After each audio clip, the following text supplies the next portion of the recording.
here with the Beauty Boss Saga, and I have Kaitee Villarreal. Yep. Did I say it right? Close enough. The white version of saying it, but that's fine. Well, that's all I can do. That's the best I can do. Yeah, you're good. With KV Beauty, and she is out of Conroe, Texas. Mm-hmm. And so just wanted to touch base with you, see, your story. Yeah. We love to, talk to people who are in the industry, have been in the industry for a long time, and can offer some tips and insight. Yes, all the things, right? Because you and I have similar businesses, right? So I've been doing this almost identical, yeah. Yeah, almost identical, and that's all good because there's a standard to that, right? And both you and I have high standards. Yeah. So, and that's a great thing. Same. Yeah. Yeah. So, I've been doing this for a very long time. How many years have you been in the industry? Tell me how you got started a little bit. So, hi everyone. All the cameras rolling. I'm Kaitee. Like she said, KV Beauty. I do bridal hair and makeup just like Emily does. And I think 2013 is when I started. Okay. Do the math. I don't know. It's like 10, 11, maybe, I don't know, 12 years now. Okay. Officially started in 2013. Officially. Yeah. Because I thought it was before then. It had to be, like, when I met you. Maybe 2011. Yeah. I really don't know. It's on my website if you guys want to look it up. Yeah. I don't know. No, because I think it was when I was Maybe doing, it was 11. like, really focusing on networking. And we met at a networking meeting, I think. Yes. I think that was the first time we met. So I actually, yes. It was that bridal networking event, and I was working actually at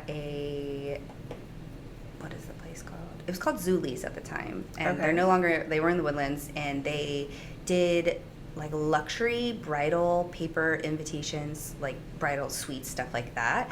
And I was like heading that portion of it because I had knowledge about the bridal industry at the time. Yeah. I still do. And that was kind of my foot into the door here while I was trying to grow my hair and makeup business. And so, Gotcha. Yeah, I was there representing that company. And then I was like, hey, by the way, I do hair and makeup. I remember. Yeah. You came and sat down by me. And I was like, I need to be friends with her. She knows what she's doing.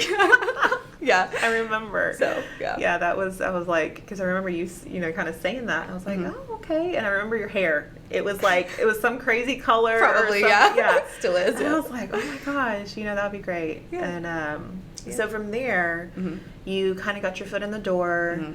And so when did you really start? Were you a cosmetologist at that point? Were you working? No, I wasn't. So let me give you the short version of it. Okay, so I had extremely bad acne for years and years and years, and I like wore makeup every single day to cover it up because I was just so insecure about leaving the house without makeup on. Gotcha. And I bought an airbrush machine because that was like all the rage then. And one of my mom's friends was like getting married, and she's like, hey, I heard you have an airbrush machine, can you do my makeup? And I was like, no, I don't do makeup. Yeah. And then no, I can't. Fast forward, she was like, please. And I was like, sure. So I do her makeup. She absolutely loved it. I didn't charge her because I was like, I'm not a makeup artist. I'm just like, how nice of you. Basically like a daughter to you.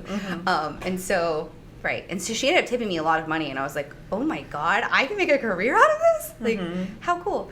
So that's kind of where it started. And then I didn't start taking it seriously until like a year or two later because obviously I didn't know what I was doing. Yeah. And then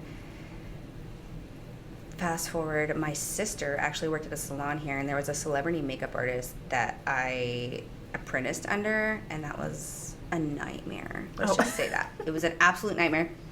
And then I realized, like, if this is how the industry is going to be, I don't really want to be a part of it, or I want to change it and make it better, because I basically worked for free, and I was, starving artist, literally. And that's common. It was at that point. Terrible. And so I realized, no, this is not for me. And then I tried to work in the salon, but then I had to be licensed. So then I was like, fine, I guess I'll go get my aesthetics license because I loved skin and I loved that makeup side of it.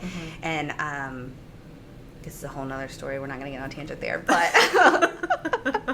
I went to cosmetology school. You know about that one. Yes. And they told me that they didn't have an aesthetics program, and I was like, well, I guess I'll do cosmetology then, so I can because it covers it. Right. And she was like, well, then you can do hair too. And I was like, well, I don't really want to do hair. And I mean, it worked out because the hours and what all you can do with a cosmetology license is a lot more than an aesthetics license. Sure. So I ended up getting that. You can focus on whatever you want. Yeah, but while I was in school doing all of that, I had like I already had my business kind of growing, and I was actively taking brides at like a pretty substantial amount of money, like I was charging, because I was pretty good at it at that point, because I had gone through this whole BS of the assistant stuff. Yes. And I learned a lot. Had that story. Yeah, though, kind of pay your dues, I guess, because Okay. we don't have to do that anymore. But so yeah, that's kind of how it all just kind of like intertwined together. I was learning, and I was actually working. I had my business while I was going to get my license, and I was working out of my house for like the longest time, because starving artist, you don't have money for a studio. Right. And then I started offering like brows and facials and stuff to kind of complement what my brides needed. Yes. And I really enjoyed that side of it, and so that's kind of how my whole spa side kind of opened up. And then I just got way too busy, and I was like, there's way too many strangers at my house, I need to get a studio. Yes. And so then I partnered with someone, and we split a 4-room studio in Conroe, and I'm still there to this day. Yeah, So, that's good. And you have what I really like, because you like you said, you do the weddings, but you also do the complimentary things leading up to, so that they can get the best part of their service and like the prep work, really. the prep work, because you need prep work, by the way. Yes. Those who think they're just going to show up and it's all going to work out, don't. Don't do that. So like you said, you started building streams of income within your company. Totally. And they all complement each other, but they are separate, so you can do facials and skincare and brows even outside of, special events and weddings. Totally. Yeah, so that's really cool. I love that about your setup, because a lot of people, they just hone in on the one thing, and I'm like, no, boo, you need streams of income in that business, because you don't know if COVID's going to shut you down and you can't do weddings. That was rough. Yeah. I mean, I know most people I know that were in this industry quit and got a 9-to-5 corporate. I know. And they're not That's heartbreaking. It's sad. It's because there's so much talent out there, and these people, it's not for everybody, for sure. Right. So for sure. So, and then you have now you have a team of artists, and so how does that go? Like, how do you feel about?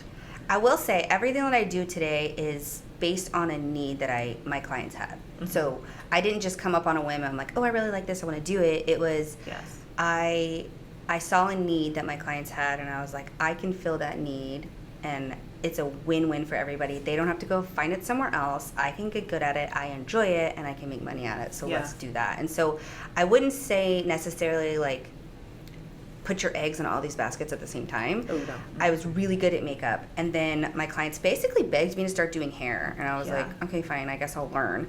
And obviously I didn't charge what I was charging for makeup for hair, because I didn't feel like my skill level was there at all. And so you kind of have to charge like what you feel like A, you're worth, and B, what your skill set is, and C, like what is going to make it your time worth it, right, to do it. And so I didn't think that there was enough money in hair, and I'm realizing that that's definitely not the case, right? Because it's about the same as makeup, which is For sure. And they're very complimentary, and you don't have to do both. Like, you can kind of pick one or the other, and some days I want to do hair, and some days I want to do makeup, and so it's really nice to have that change of pace. Yes, and sometimes you feel like you need it, because you get burnt out in one, and then you just focus on the other. Especially being like, ping, ping, ping, ADD. Like, I'm like, I'm bored. Let's try something new. Yeah. So exactly. So I think, like with me, if I go work and I'm doing something or doing a wedding, I'll do the bride, but I'll just focus on one skill, whether it's hair or makeup. Yeah. And I'm a little bit different. So my first love was hair. Yeah. And so I got into hair, and then people were like, oh, can you do the makeup? And I'm like, well, maybe. Yeah. I mean, I like makeup. I can do my makeup. Yeah. So then I went to the college and took a class for a makeup artistry class. Oh, cool. And then by the end of that class, I was like, I know more than this lady. No, literally. I've been there. I'm like, this is great. This is great. So yes, I can offer that now. Yeah. And with hair, I feel like, when you do the hair, they're like, oh, it's pretty. But they really don't, they don't appreciate it until the makeup's done. 100%. Right? So, I mean, your hair gets so much better once their makeup's done anyway. And so then vice versa. And vice versa, yeah. Yeah.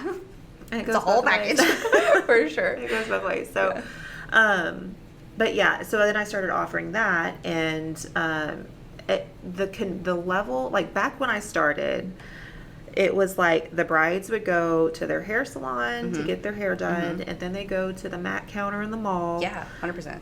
To get their makeup done, or Clinique if they wanted that fresh face, but they never usually got that at the end of the day. Yeah. Merle Norman or whatever. Right. Yeah.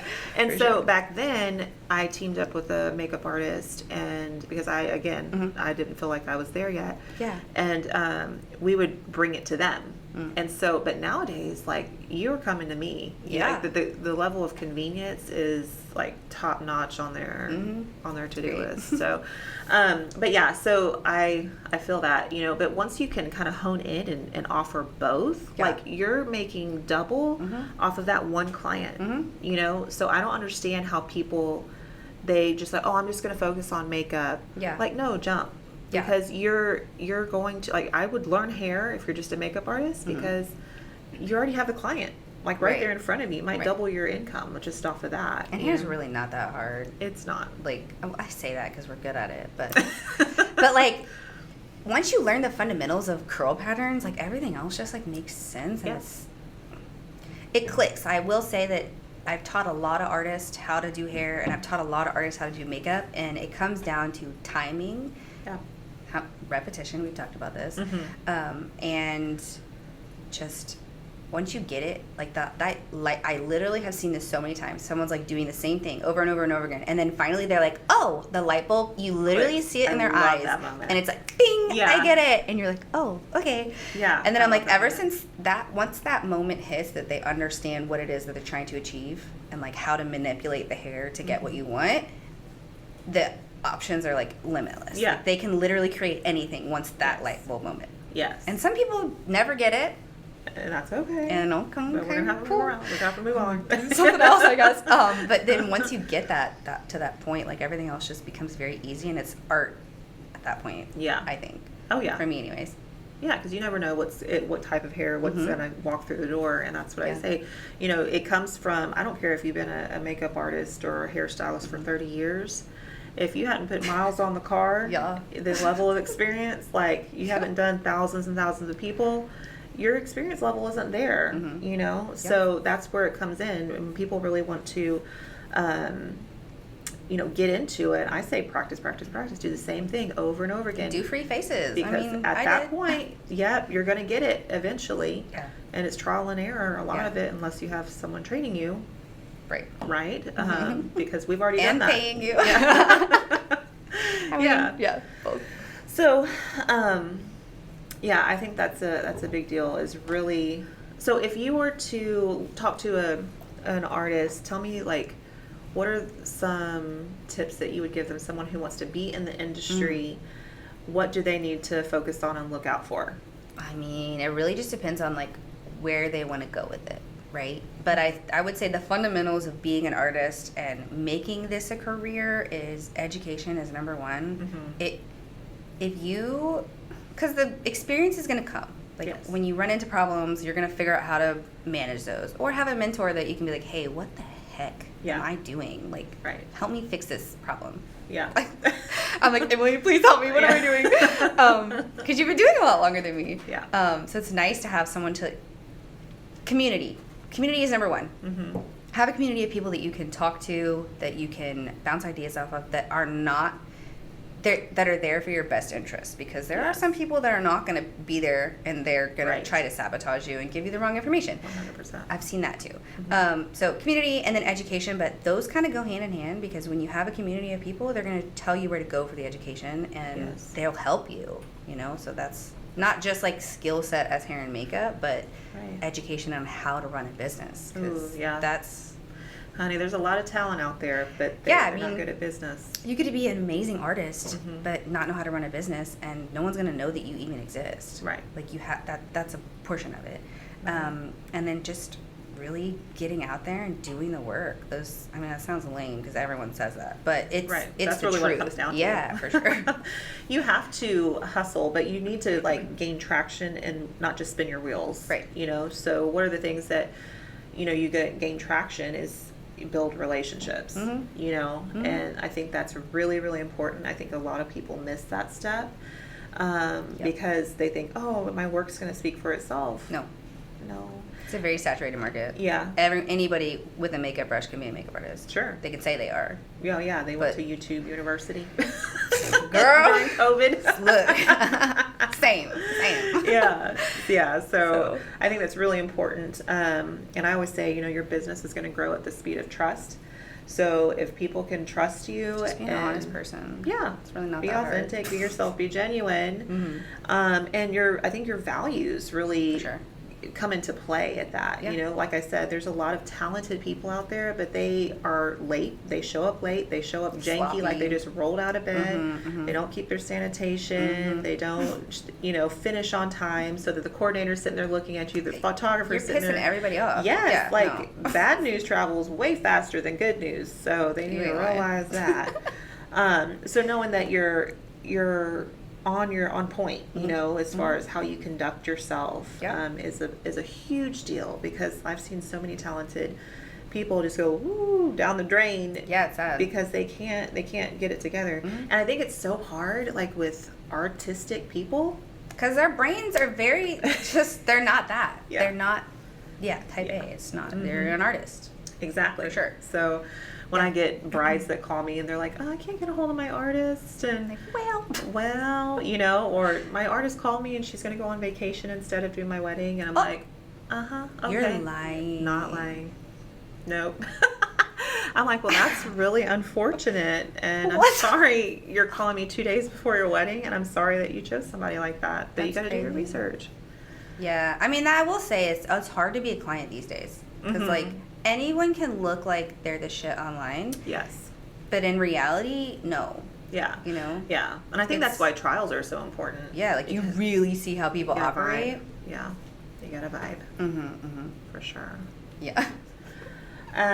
Okay, so all right, so we went through how we met. You started like 2011 ish. We don't know. Okay, yeah. I should probably know that, but and then so tell me like how your business kind of unfolded. I know you said you got to hustle, and you did the networking and all of that. So how did you, when your business really started to unfold, what were you doing like when I started growing like exponentially. Those growing pains that we talked about. Yeah, they were rough, honestly. So I gotta think back, because so much has happened since then. I will say, when I got serious about business is when things really started taking off. When I was like, let me button up my invoicing, let me button up my back end, let me do my marketing. Like, when I got serious about the actual business side of things, I think that's when it really started taking off. Because before I was like, oh, I'm just an artist, I just do makeup. Like, I had a business card, but it was terrible. It had my personal cell phone number on it. Like, I think I had an Instagram with like grainy, terrible photos, in like someone's bathroom. Like, it was just not professional at all. I was just like an artist, like, hey, I do makeup. Hire me. I'll come do your makeup in your kitchen. It was just that. And then when I started working at Zulie's, I realized like, this is a whole nother level of business that I literally know nothing about. And that was when I started networking hard. And then when I started networking hard, I realized I do not have my shit together. I need to get it together. And that was when I got sick, like website, the things that everyone that owns a business should have. I didn't have any of that stuff. And then once I had let's just call it a funnel, right? Because everyone likes to use that word. I had a system in place. I was like, here's my website. Here's a form to fill out to gather all of your information. And then when that all was streamlined is when I really was able to take on more clients, because I wasn't like back and forth on the phone. It was systemized, and it was easier to acquire new clients at that point. I wasn't burnt out trying to just like talk to the client and get the information and figure out how much did they pay, when did they pay it, that BS. So once I got all of that kind of buttoned up, it was easier to acquire new clients, and then I was able to practice more, because I was doing more clients, and so I got better faster. I had more money to buy better things for my kit, and so everything just started to like grow faster. It's like those growing pains that everyone talks about, but you have to have more money in order to be able to create and do more things, but you need more clients to be able to do that. And so once that started happening, I went through the next level of growing pains of I was busy, and there was just way too many clients, and I could not service them on my own. And then I started looking out for help with other people, and then you learn that you can't trust everybody. And there's a whole, that's a Unfortunately. whole nother like level of growing pains that you go through as a, business, an artist. And I'm very type A. I'm very like organized, which most artists are not. They're just like, whatever, la-ti-da-ti-da, like why I was in the beginning. I didn't know. And then while I was doing all of that, I was trying to find artists that A, wanted to work with me, and B, that were good. And those two don't really correlate. So either you're good and you want a lot of money, and I couldn't afford to pay people what they were worth because I wasn't charging enough and I wasn't making enough, right? Yeah. Or B, you're not good and your kit's not ready, and like I have to teach and train you. And I wasn't at the point in my career that I could have successfully helped somebody launch their career as an artist. I was not. I just wasn't ready. And so I went through those growing pains of like, how do I successfully launch a new artist to teach them how to be like me? Like I had done it, but I didn't know how to teach it. Yes. And so then I went through quite a few artists, and I'm still friends with them to this day, and they know, like, when I brought in an artist, I said, hey, look, I'm not sure what I'm doing yet. You just have to trust the process, and like we're gonna figure this out together. Yeah. And some people were like, no, I'm out. And I'm like, understandable. And then some people were like, yeah, I'll do this with you. And like we kind of went through it together. Yeah. But I was always open and honest until like kind of too open and honest with some of my artists. Like, hey, this is kind of what I'm going through, or like this is what the business is going through, just so you guys know. And this is kind of where I want to go with this. Yes. Did And that backfire? A little, yeah. I feel like some people didn't trust me as much because I wasn't confident in what I was doing, if that makes sense. Okay. And then a lot of them kind of took what they could, which I understand this part of it, is like you go, it's like somebody, like my husband's a firefighter, right? So what happens a lot is his department, they have a really strong training program. So people will go, get hired, go through their training program, and then bounce out the second they get all the training. And that's exactly what I see with artists, because you're good, you know what you're doing, you've been in the industry for a really long time. Artists will come in and say, hey, I want to learn everything from you. And I'm like, okay, cool, sweet. But they don't want to pay for it. They don't want to put the hours in, and they don't want to kind of give you what you, they're not matching energies, we'll just say that. And so because I was so hopeful and so naive and kind, we'll just say that, I poured everything I possibly could into every single artist that came into me. Yes. And I was like, yeah, I want you to succeed more than I've succeeded. Like, I want that for you. And so I'm going to pour, and so then That's super, like, sincere, too. You don't see that. No. And I feel like that kind of can be taken advantage of, too. 100%. Yeah, and I did. I was, like, my relationship suffered from it because I was so into helping these people succeed at the expense of my own cost. Sure. That A, I wasn't financially achieving my goals, and B, I wasn't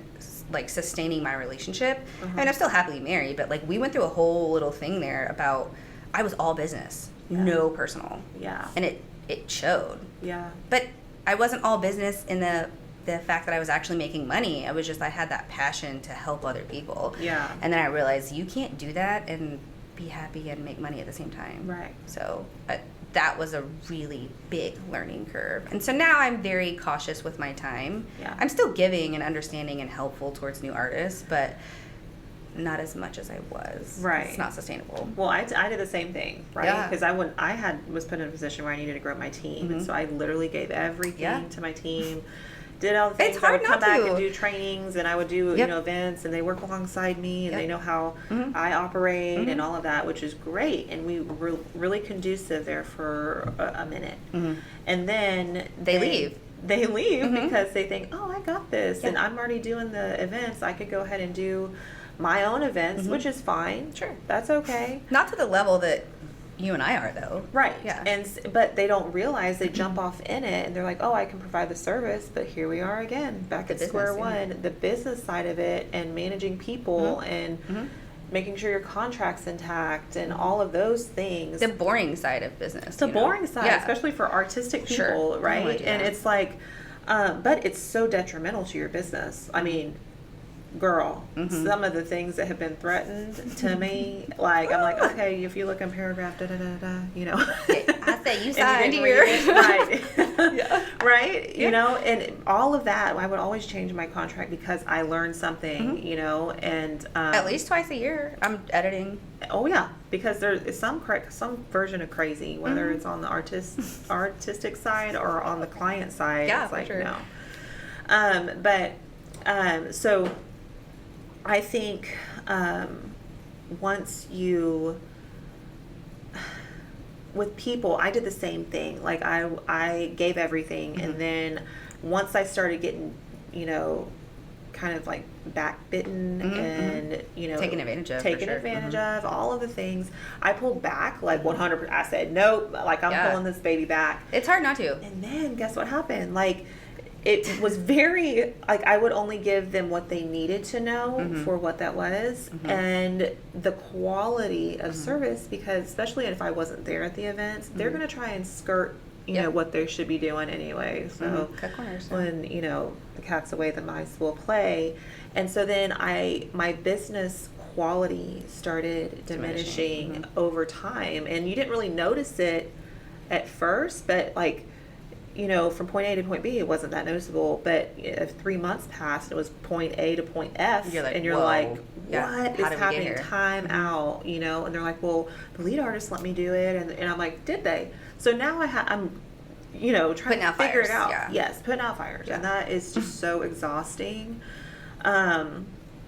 But so I had to find a balance in that, and really give them, like I told them, and any new artists that I've come on or bring on, I was like, look, I will put in the effort that you put in. That's it. Like, I'm going to give you the basics here, but I'm not going to hunt you down. If you want to excel in your career and you want to learn all the things, then you're going to have to come to me. I'm not going to hunt you down. Yep. So yeah, and we talked about that, because you were there with me during that whole transition phase of because you went through the same exact thing, and so we talked about it, and I definitely changed my business model. So I think it's very important to have new artists to teach and train and educate and bring up that next group of artists. Yeah, never stop. But not to the level and not to the quantity that I was doing. So I take maybe 2 a year now, and I was taking way more than that. Yeah. But the downside to that is because of the level of artistry that I require of my team and the level of experience, I work with people that have their own companies. Yeah. Most of the girls on my team have their own companies. They understand it. They get it.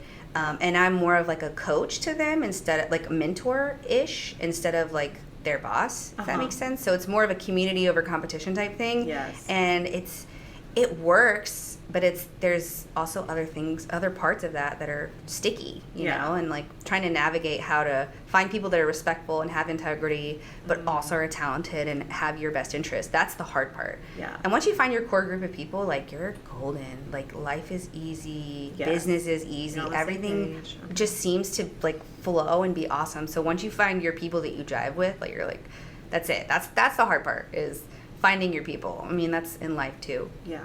But once you find that, you're like, oh, life is good. Yeah. But then you still have to, like, you need assistance. Sure. You know, because, like, eventually all your team, like, that what I'm going through right now is my team is just so busy, which is amazing. And I'm like, yay, good for you guys. But also this kind of sucks for me. So, like, I have to find more of my people to like, move forward. Yeah. Awesome. So. All right. Well, we're going to take a quick break. Cool. And then we will adjust and then get back to you. Sweet.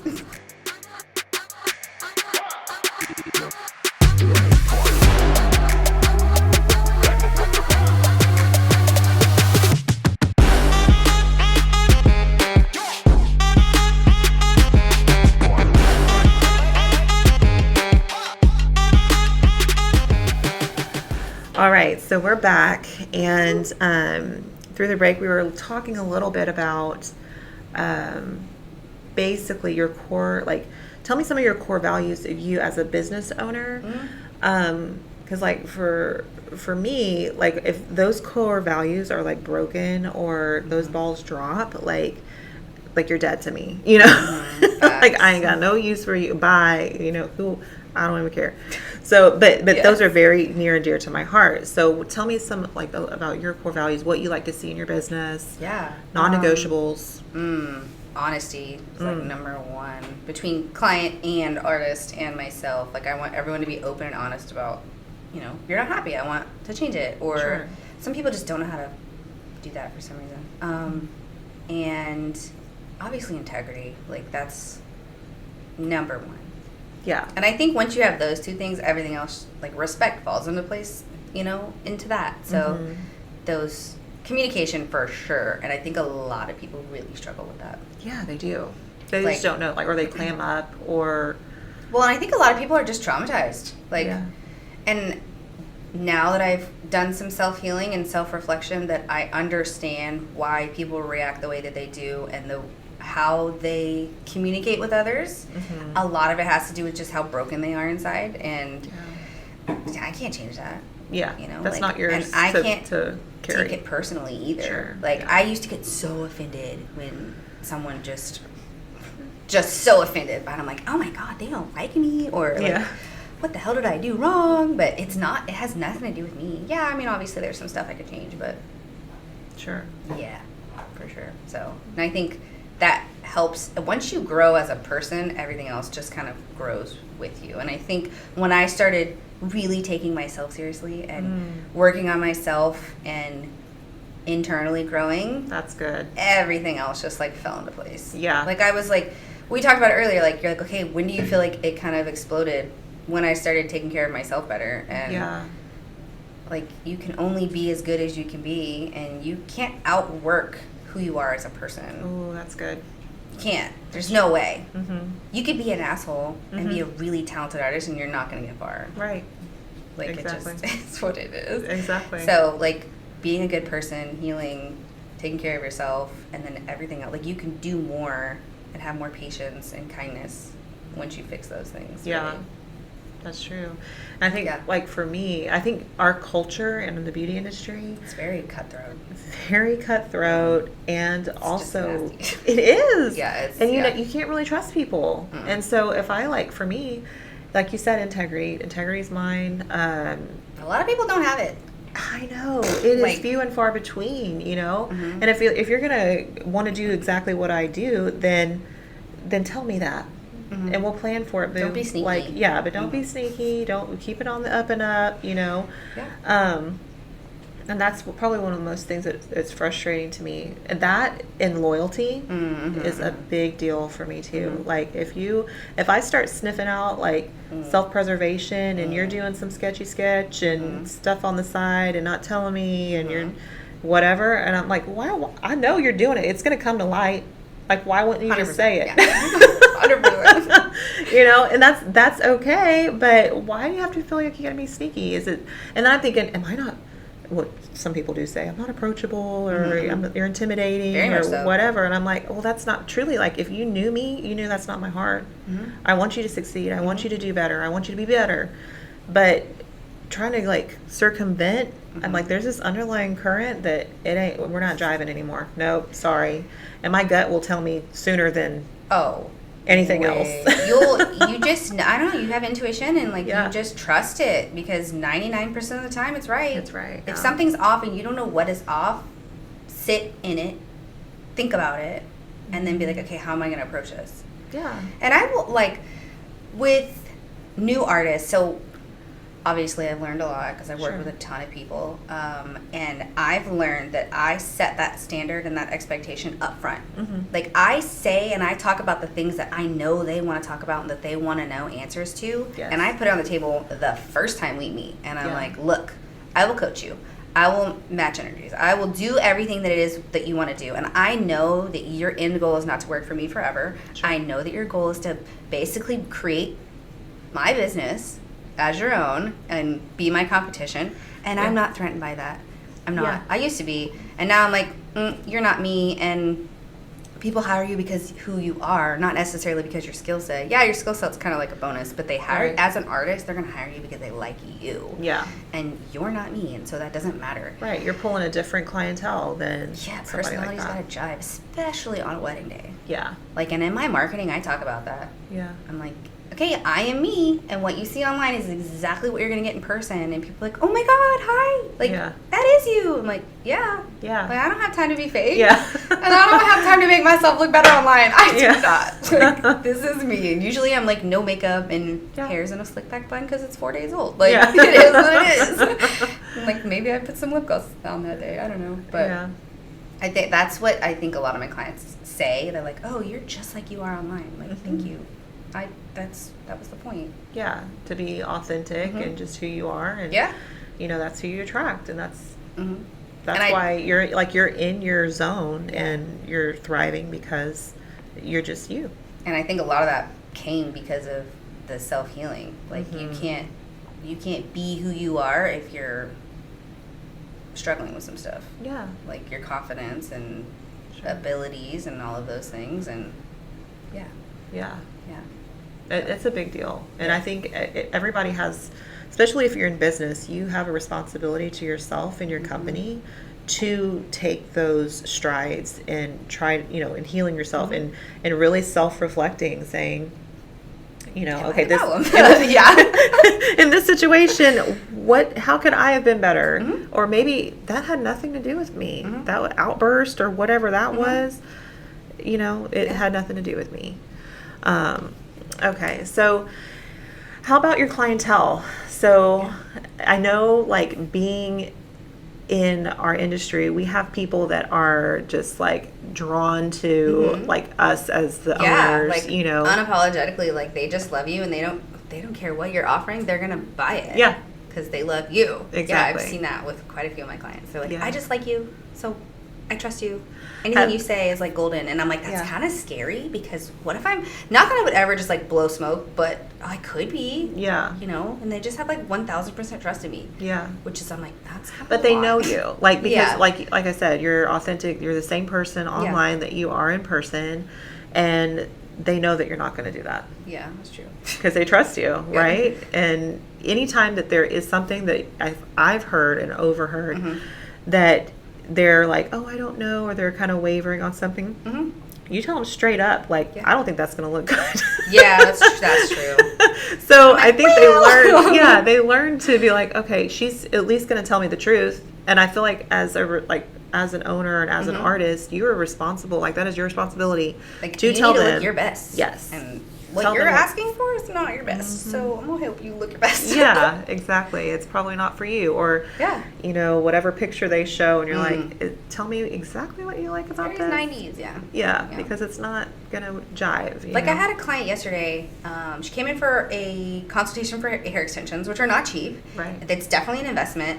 And she was like teetering between two different lengths and two different colors. And so we were talking about it, and I gave her every option that she could possibly have. And she emails me afterwards, and she's like, hey, this is what I'm thinking. So I sent her pricing for everything, and I said, the ball's in your court. I gave you kind of what my recommendations are. And then she's like, I'm still lost. I don't know what I want to do. And she goes, well, why don't I just buy both?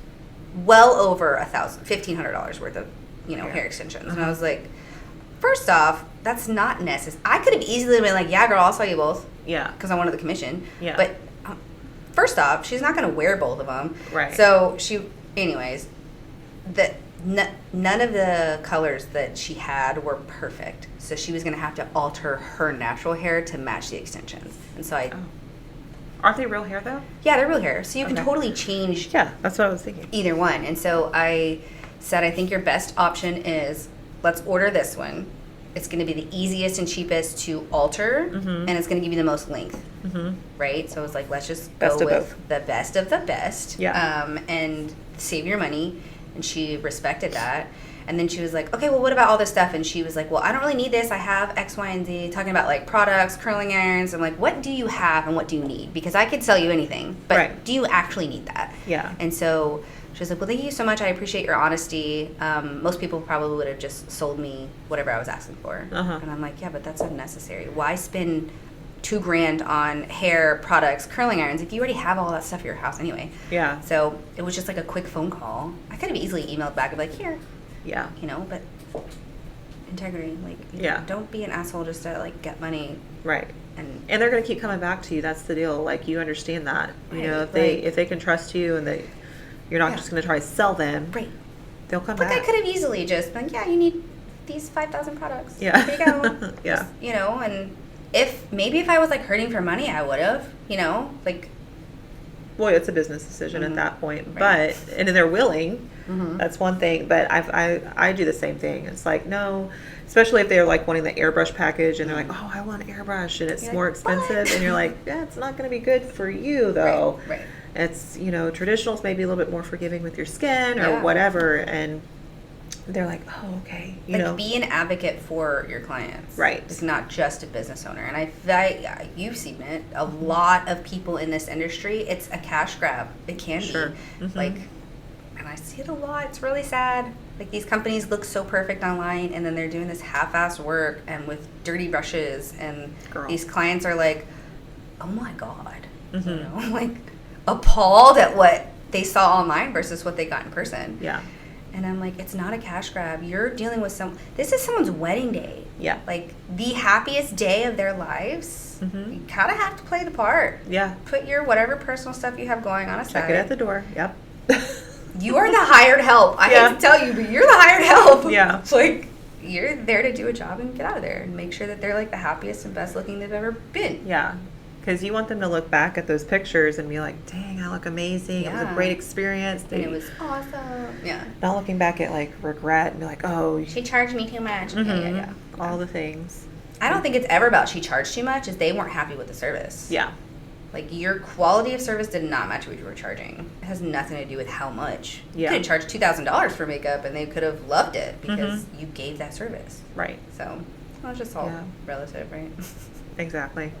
So when do you connecting with your clientele, and I know you're like, follow me on social media all Sure. the time, right? Of course, we all do that, Yeah, right? But when do you automatically like at the trial or when you first, put yourself out there and connect on a personal level, do they follow your personal social media, or do you even have social media that's personal? So I used to. Okay. And I felt like I was sharing way too much about my personal life online, and people would notice my husband and my child walking around the grocery store, the mall, and it just felt very unsettling. Like, my goal was never to be an influencer, and so I realized like this is too much. Yeah. Like, people have way too much access to me.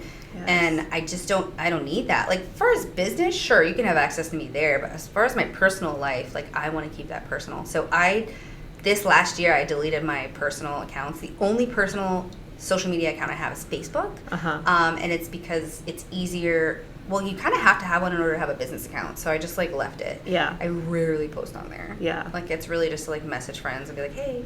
Yeah. Like a form of communication, not a form of, hey, look at me. Yes. Type deal. Now, social media for business, that's a whole nother story. So and that was a really hard decision for me to get rid of my personal social media. Yeah. I kind of felt like I lost a piece of myself, Yeah. which is so stupid. It's literally, anyways. So, yeah, it was kind of a hard decision, but then I realized I can't effectively post personal and business. So I was like, I'm just time in the day. No. And who cares? It's not like monetarily my personal account was doing anything for me anyway. And I'm so business focused, that I was like, I can be me and show people who I am and kind of give them an insight of like me and my family and what I like to do and like my cold plunging and like, the things without having a personal account and sharing too much of my personal life. Yes. So I've just kind of blended the two together on my business account. And I think it's really, really worked for me. Yeah. I feel like my engagement and how people communicate with me and how they talk to me on my business account is very like we're just talking right here. Yeah. And I love that. It makes it a little bit more personal instead of just like straight business. Yes. Because my business account was very like stuffy and like, let me sell you this thing. It was very like kind of salesy a little bit. Yeah. And now it's like me with a little sprinkle of business. Right. If that makes sense. Yeah. I feel like that's how it should be. Yeah. Yeah. For sure. I think, especially in business, I feel like we always talk about the 80-20 rule, mostly business, but the personalization of everything, but not too much, because I've come into that same situation. I was at a bridal show one time, and this girl came up to me. I saw your daughter's second birthday had this unicorn, like, bro. Yes. Well, exactly. No, it was creepy. She came in and she was waiting in line because there's big crowds usually, and so she was waiting, and I noticed her, but I was talking to somebody else, and she waited till she got to me, and then she goes, because my other team were like, oh, can I help you? She's like, no, I'm waiting for Emily. And I was like, that's weird. Security? Like, what? You're like, that's kind of off. I kind of got something off. And so she made her way, and she's like, I want to talk to you. And I was like, okay. I said, what's up? And she was like, she goes, well, I'm getting married. And she's like, I've researched everything about you. And I was like, how do you research everything? Like, I'm on the Google, you know, like what? And she's like, no, she's like, I looked at your social media just to make sure that you are truly good at what you do. Like, and I was like, well, I am, but I was so confused, you know? And so that's when I was like, what are you getting at? Yeah. And so she's like, I just want to make sure I get you for my wedding because I've researched you so much. I've read all your reviews. I've seen your stuff on Facebook. I've seen your stuff on your business. And I'm like, this is weird. This is getting weird, you know? Like a celebrity. Like, you're like, you know? Yeah. I don't want to be a celebrity. No. I just want to be a business owner. Makeup. But the thing is she knew about, like, my daughter's stuff. And she's like, oh, you mean, and she said her, you know, Emma, which is my daughter. But she's like, little Emma, and da-da-da-da. I was like, it was check in my gut, like, okay, no, we're not doing this. She ended up being a very great client, and she gave me a lot of referrals, and because she did her homework. That is so funny. So that's fine, but at that point, I was like, this is too much, you know. So I, like you said, on Facebook, and I have my personal stuff, but I don't say my kids' names on social media. Usually. I try not to. Yeah, I try not to too, and but. It's just, you never know, like, the weirdness. Or if somebody, like, in the bridal party, you know, looks you up or whatever. I had an artist one time, very vulnerable. Like, being that open and honest online and showing your face and everything about you, like, it's vulnerable. Yeah. For sure. Like, and that's just part of the territory, you know? Like, it just part of it. Yeah. But... like, I usually, if I connect with the bride, I'm never, like, I never friend them or anything until their wedding day, like, after it's completed. If I really like them, because you vibe with some of your on your people personal account. On my personal account. Yeah, that's why I just got rid of my personal account, because I was like, this is weird. I'm just going to follow them back on my business. Yeah. And then I get to see all the fun stuff they do prior to the wedding. Yes. And it's like, you get to, like, engage, and you feel so much more connected, and it's so much more relaxed the day of, because you feel like you're friends at that point. And now I can't, like, curate that relationship with all of my clients, but, like, the ones that I'm like, oh yeah, we're gonna be best friends, because I'm actually, like, really good friends with some of my clients. Yeah, like, I feel like they're friends now, not just, like, clients. Exactly. And, like, I've been invited to, like, their kids' birthdays. Like, it's cool. Yeah, for the right people. For the right people, right? But not everybody gets access. Yeah. I had an artist one time that something happened during her trial, and I hadn't had that policy, like, don't friend anybody on social media that you do your clients. Okay, well, this girl, she didn't think, and so something happened during her trial, and the bride was super happy at the end of it, but homegirl got on social media and was like, just note to self, if you are getting services, don't do XYZ, it's so annoying, So she just started, like, bashing this appointment that she just had on social media, and the girl saw it, and she took a screenshot of it, and she was like, she sent it to me, and she's like, your business or your artist is so unprofessional. I was happy at the end of it. I was ready to put down my, contract, payment, all of that. She said, but this is not okay. Nasty. Yeah. And I was like, cool, thanks. Yeah. I'm so sorry. I'm so sorry. Yeah. First of all, and that doesn't, that's not how I operate, how my business operates. I'm sorry you had that experience, and I will take care of it. Yeah, like, we got you, girl. Bye, Felicia. I was like, oh my gosh, but just the common sense factor. I was like, some man. people just don't. So in your team, do you have any stipulations like that? Or are you, like, all for it, but don't? Yeah, so I actually have, like, an agreement with my girls, and I don't have a non-compete, obviously, because most of my girls have their own companies, and almost every single person that I hire, their goal is to own a business and have a team of artists. And so I know that going into it. And so that's why we have those conversations up front. I'm like, yep, this is how things are. If you want my help, you can get it. And I'm not going to give you everything for free. Exactly. I've just learned so so the U.S., speaking of non-competes, did you see the news? Mm-mm. Okay, the administration that is here now has basically banned non-competes across the board in America from Wow. 90 days from now. All of them are invalid. I mean, they don't really hold up in court anyway, so I know. what's the point? Yeah, they are not enforceable usually unless you do, like, you know, you have the location, the distance, and certain things. It's just all BS, really. But girl, our industry is blowing up. Like, everybody's happy, but then there's salon owners that are like not happy. Yeah, I mean, I think a lot of it. Oh yeah, this could be a whole nother like hour-long podcast. But I think the short of it is, and I don't know because I'm not a like cut color salon, right? Like everyone's contractors. I don't have any employees. Like they're all commission based, but it's contract work. So it's like they have the right to work whenever they want, which is. That model works for me. Yeah. Now, there's a lot of challenges with it because I can't just be like, hey, you have to work this because I need help. Like, it doesn't work that way. Yeah. No, because people need freedom and flexibility.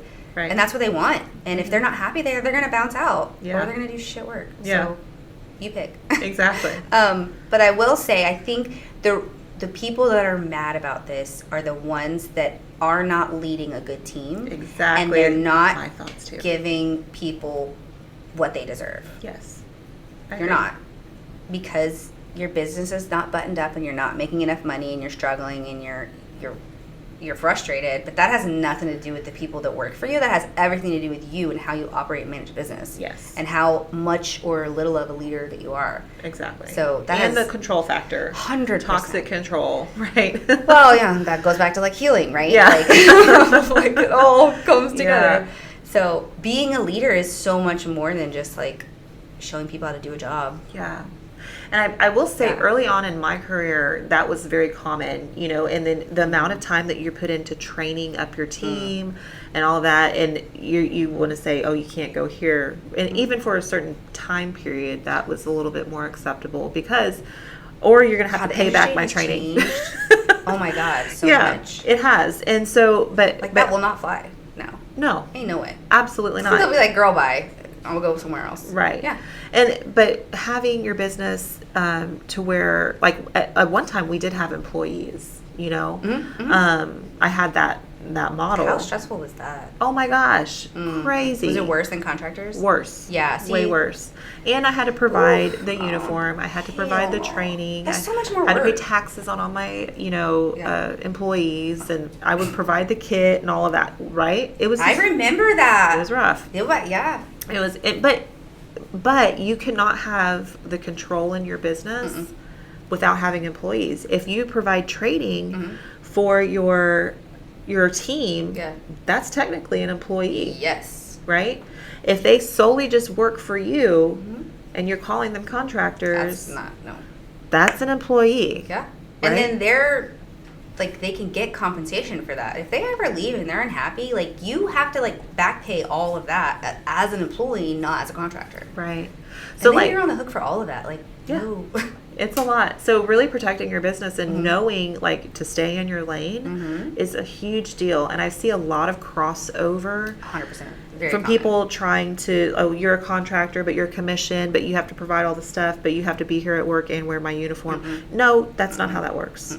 So even like people that have gone through school and they're new and they're like, hey, they'll slip me a contract and be like, hey, this is what they're trying to do. I'm like, that's illegal on that part. Yeah. You're like, know your rights. Yeah. Yeah. You need to talk to a number one attorney, but you also need to come to them and say, hey, this is not what contract works. If I'm having to provide all of my stuff or I'm having to get it from you, that's different. They're two different things, right?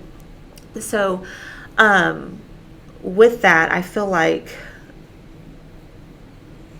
with our businesses, we recommend that, like, because of the relationship that you and I have, we'll say, hey, I need an assistant. Do you have one available? I'll borrow her, I'll pay her, whatever, y'all's agreement is. Whatever the agreement is. And we could, so that there's no enticement to come over here or come to my team. We're not doing it. We ain't doing it. No.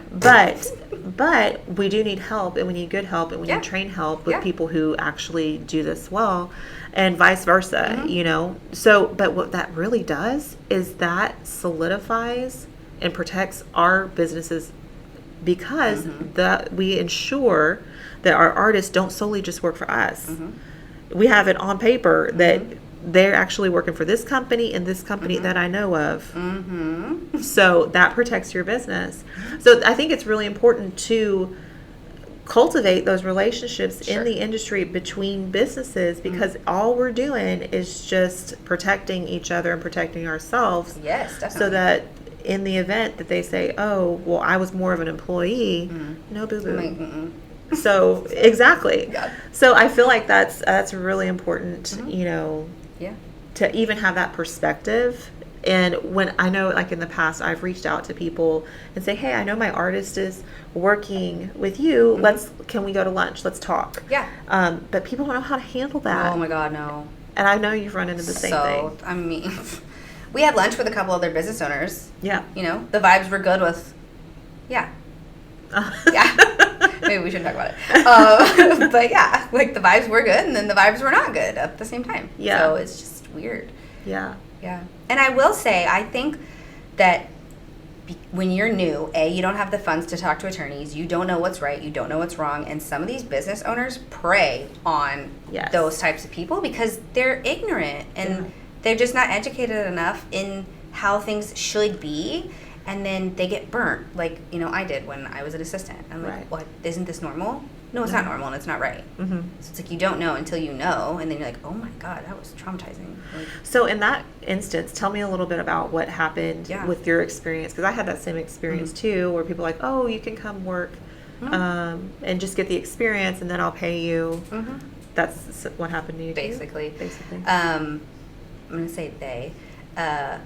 So I don't want to give it away, but they asked to help with some classes that they were teaching and in exchange for education. And I was like, sure, why not? And then it snowballed into, hey, can you help me with this? Can you help me with this show? Can you travel to Dallas with me? Can you package products? Can you basically be my assistant and I'll pay you X, Y, and Z an hour? And I'm like, okay. But I never saw $1. Gosh. They were like, oh, well, you can take product. And I was like, well, I don't need any more product. Product don't pay the light bill. I don't care about product. I worked my ass off and I didn't get paid for shit. Yeah. Like, so it was humbling for sure. Thinking that, because I'm a strong personality and I don't get taken advantage of easily. Like, it's very rare that people take advantage of me. And in that instance, I was so hungry to learn and so naive that I thought, oh yeah, I can trust people. You can't trust people. No. So get it in writing, right? Like, I've just learned that unfortunately, you have to get everything in writing because people are jerks. Yeah. So that's basically what happened. They were like, you can work and I'll pay you this, but just kidding, I don't have enough money to pay you, so you can take some product. Because I've invested all of my money into this, my brand, instead of helping people. Gotcha. Paying my assistants. So that's kind of how that went down. And then I was dumb enough to be like, yeah, I'll go to Dallas. Yeah. With you. Let me spend my whole weekend and not get paid for you. Oh, man. Dang. So, yeah, Hard I mean, knocks. it just kind of, Hard knocks. But I will say, though, I learned a lot about creating a product, packaging, like that side of the business. Okay. I mean, way before I was even ready. Like, I wasn't even a good artist at this point. Yeah. Like, I was just learning. Yeah. So it was very cool to like see the inside, but not for free. Yeah. Like, so experiences. Right. And so then you launch off of that. And then I know, like, I never ever want anyone to feel the way that I felt. So I'm never gonna do that to anybody. Yeah. And so then that's just part of the conversation when I start with new people. I said, look, some people will take advantage of you. I'm not one of those people. Right. And if you treat me well, I'll treat you well, and we'll make this work. Yeah. And if not, bye. Yeah. It's not that hard. Yeah, it's not difficult. You don't mind having separation, you know? No, and I try to just set the expectation up front so no surprises. Yeah. You know, and I ask them straight up. I say, you be honest with me. What is your goal? Like, what are you looking for out of me? Like, what do you need from me? Why are you here? Yeah. And usually they're honest. Well, because you're so direct. Oh, I don't know what else to say but the truth. No, literally. So I think, they are pretty intimidated by me. But then they get to know me. They're like, oh, Katie's cool. It's not that bad, yeah. Yeah. Same. I hear that a lot, too. So the fact that some people will approach me, I mean, I think because my online presence is so chill and relaxed, because I am, like, that's just who I am, that I am way more approachable now than I feel like I was. Probably, yeah. Yeah. So, I don't know. Yeah, I think that's good. Yeah. So we've done a lot of weddings together. Yeah. A lot. Some crazy ones. Some crazy ones. Mom with the eyes.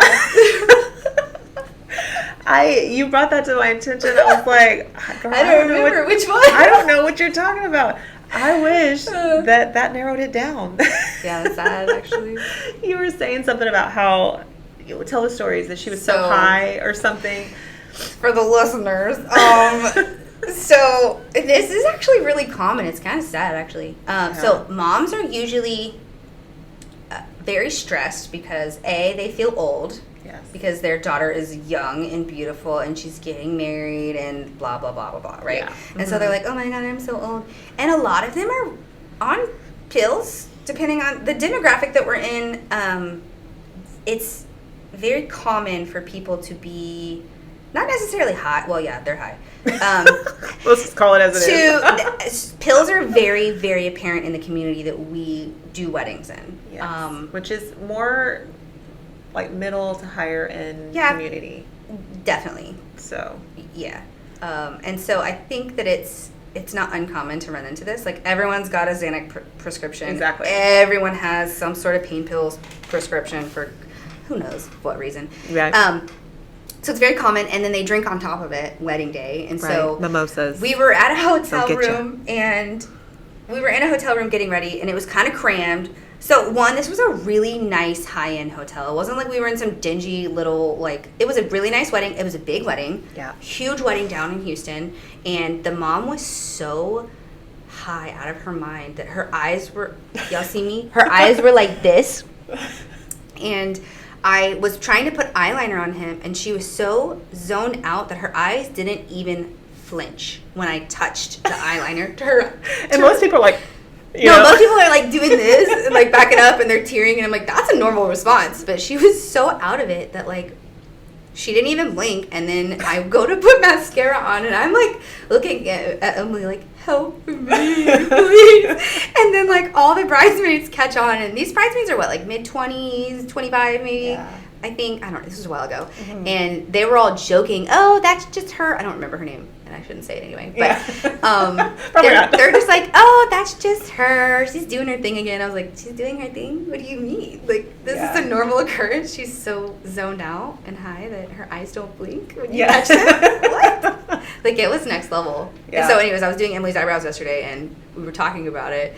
And she's like, well, which one was that? Yeah. And I'm like, oh no, you've run into this situation so many times. Yes, and I think the moms, just like you said, they're so stressed out. They want to be zen. And it's like a midlife crisis thing for them. I feel like it is. Yeah. They're like, oh and my I feel like it's partly the bride's responsibility to hire a freaking coordinator, please, so it's not all on your mama. It's stressful. It is. First off, she's worried about looking 70 or 60, you know, or I don't know. People are getting married young these days. And she's like, I feel old. I look old. You can't do my makeup good because I'm old. And can you give me $5,000 worth of Botox with makeup? I'm like, that's not possible. I would love to, but makeup is going to cover. It's not going to fix texture. Right. And fine lines and wrinkles and all. Yeah, Right. We're wizards. If you saw me 6 months ago, maybe I could have helped you with some I got a doctor I could recommend. Yeah. I don't know. Shoot. Some biotin. Yeah. Something. Collagen. But today, it is what it is, honey. You just accept it. Yeah. You look great. Yeah. I think a lot of it's in their head, too, so. For sure. It's funny. Yeah. Oh, my gosh. We've seen some stuff. Yeah. And the brides post-COVID are, so last minute. I think they're just stressed. I feel bad for these. I don't know. Yeah. I don't know. I don't. Call me 2 weeks before your wedding, and you want to do your trial the day before. Yeah. And then you're complaining that you have anxiety. Yeah. And you don't know what to do, so then you take Xanax for mom. Yeah. No, literally. we're like, what? I think we should, the last minute brides, they drive me nuts, and I don't know what to do with it. I want to bring back. Because you want to help them. You feel bad. You're like, you want to, but yeah. It's help me help you, And if you're waiting 2 weeks, you're going to pay premium for my time. And all my energy is going to focus on you. Because you won't pay for it, okay? Yeah. So save yourself the money. And when you find out you're getting married, that's when it's time to book, right? Well, when you get your dress, that's yeah. when it's time to book. When you get your venue and your photographer, that's when it's time to book, But right? like, we know these things. I don't think they do. But I feel like it's the coordinator's responsibility to coach their brides. 100%. Yeah. Yeah. And even if you're the venue, you should say, hey, it's Yeah. time to look at makeup and make sure that you're squared away. Get your dress, get your lingerie, get all your stuff in order. Yep. That's what you do. And then everything else will come into play. And I'm like, you guys are spending thousands, if not tens of thousands of dollars on a dress. Like, your next step should be, what am I going to look like in my dress that I spent thousands? And do a trial to and make sure you can thousands of tweak it. dollars. Like, honestly, at the end of the day, this sounds terrible, and I'm not bashing any other vendors, but at the end of the day, it's about your marriage and you and your husband. It doesn't matter. Yeah, people might talk about the food or like the decor, but in the grand scheme of things, what matters to you? Yes. Is it throwing a huge party to like impress all your friends and your family? Yeah. Or is it, this is the love of my life and I want to look amazing and have a fabulous night? Right. Which one is it? Yeah. And usually, by your answer, I can tell you if your marriage is going to last or not. Right. So. And that's what we used to say. You know, my family's been in the wedding industry for years and years. And, like, it's we would know this is about the marriage or this is about the wedding. And the ones that are about the wedding, they are a nervous wreck. They're not prepared. They don't care. They're taking Xanax. Yes. They're stressed out, and they're like, this isn't right. Yeah. You know, it just doesn't feel right. Yeah.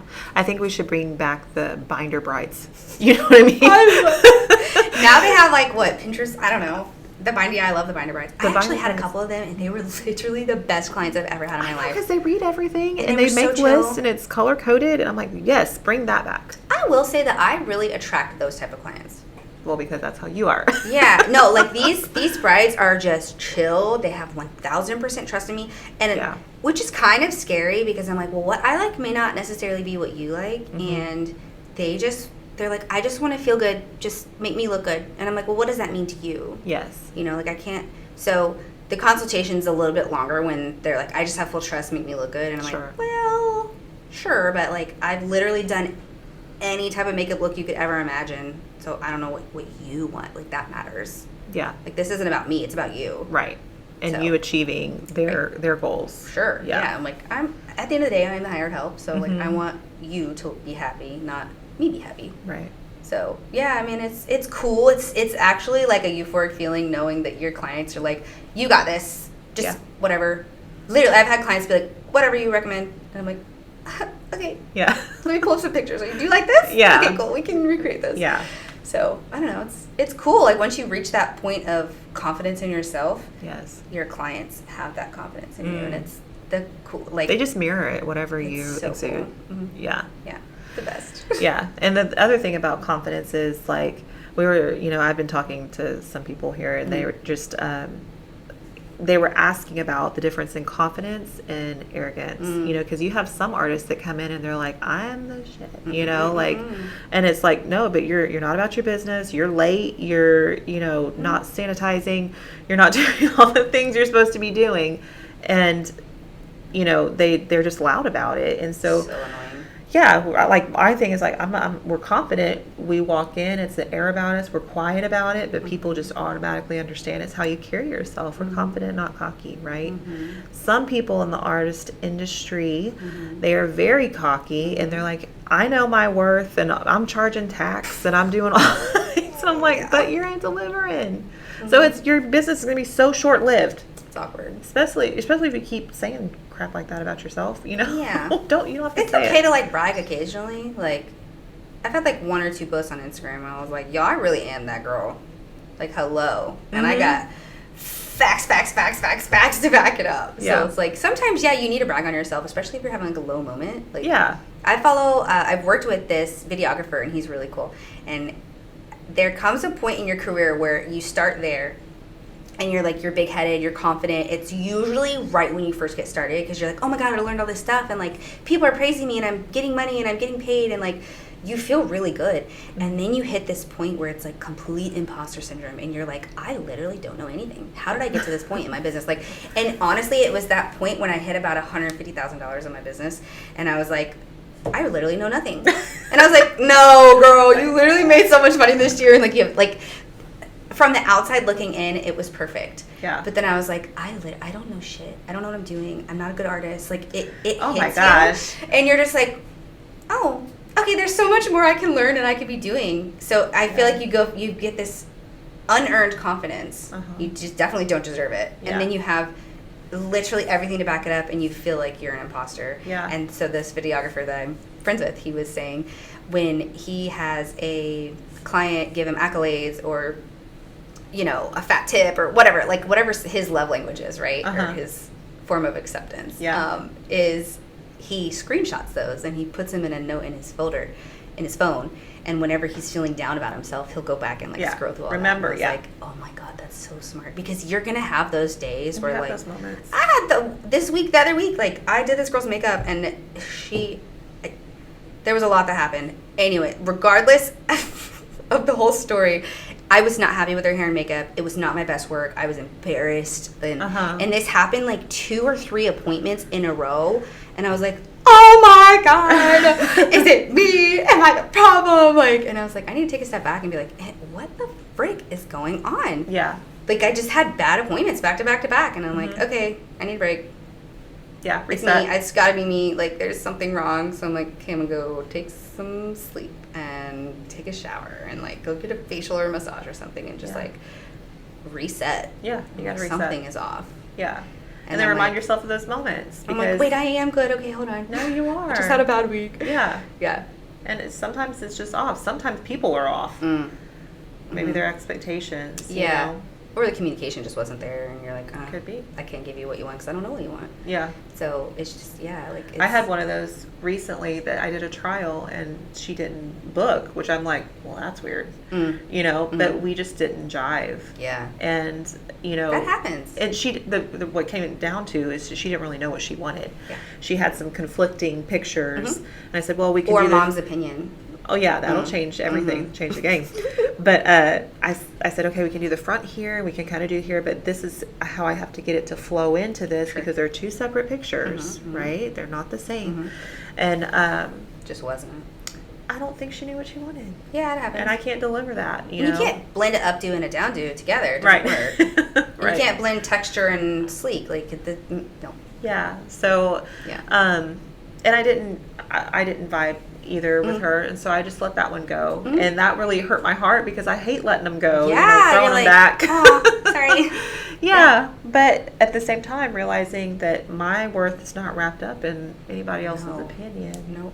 Especially when they don't know right from left, you know. So I'm like, okay, that doesn't hold water, you know. But even being in this long, you still have those moments, so just expect them. It's okay. It just happens. Yeah, it's all right. And it's good to have those reminders, like, okay. Humbling. Yeah. Yeah, it's humbling. Yeah. But that's one thing. It's like, in my experience, I'm like, okay, I need to humble myself, especially when I start to feel like, oh, I got this or whatever. Like, you attract more when you're humble about it, you know? And life has a way of humbling you, too, you know, in those moments. And you're like, oh, yep, I need to check it before I wreck it. So, like, one person that comes to mind, remember when you asked me for a recommendation for an artist, and I sent them to you because they have a great reputation. You know what I'm talking about? Yes. Shows up, does absolute shit work. Yeah. And I was like, oh my God. I felt like the biggest dick because I was the one that was like, hey, yeah, use this person, they're free. And they did this, like, terrible job. And I'm like, I'm so sorry. Yeah. I mean, it had nothing to do with me. It wasn't you. But, like, what? You know, and when I see things like that happen, that, like, this artist who's got an amazing online presence, makes a ton of money, has a huge bustling team, is doing shows, very well connected, and then they do this to you, and you're like, do you not have integrity? Do you not care? Do you not have a heart because they're not your client? Right. Like, was this sabotage or was it... Sounded like it to me. You know what I'm saying? Yeah. Because like, that's what it looked like. That's what it looked like, and everybody knows that, you know, and... Messed up. Yeah, but, like, if I go to work for another company, I'm doing my best work. 100%. Like, even better than I'm dotting my I's, crossing my T's, you know what I mean? If you're an artist watching this, there are... How do I put this nicely? when you're working for another company, obviously you're not going to be compensated as if it was your own company. Correct. And that's because you don't have the stress, you don't have the overhead, and you don't have the cost of booking the client. Mm-hmm. So know that going in, and you're still going to need to give your best work, even if you're getting paid a lower rate. Right. And I think some people think that because they're getting paid a lower wage that they should cut corners and that they should be quick and that they should do a crappy service, but that's not how you should do work. Exactly. Like, so I don't know. I feel like I don't think it was sabotage. I think it was just not that. caring enough. Yeah, and just nasty. So when I see stuff like that, I'm like, okay, note to self, don't ever be that person. And if you have that feeling of I'm not appreciated enough and I'm not getting paid enough to go work for this company, say no. Yeah. Just don't do it. Yeah. Like if you're feeling big headed and you're like, I'm worth more, then okay, be that and just don't take the job. Right. Don't just do shitty work. Yeah. It's terrible. Exactly.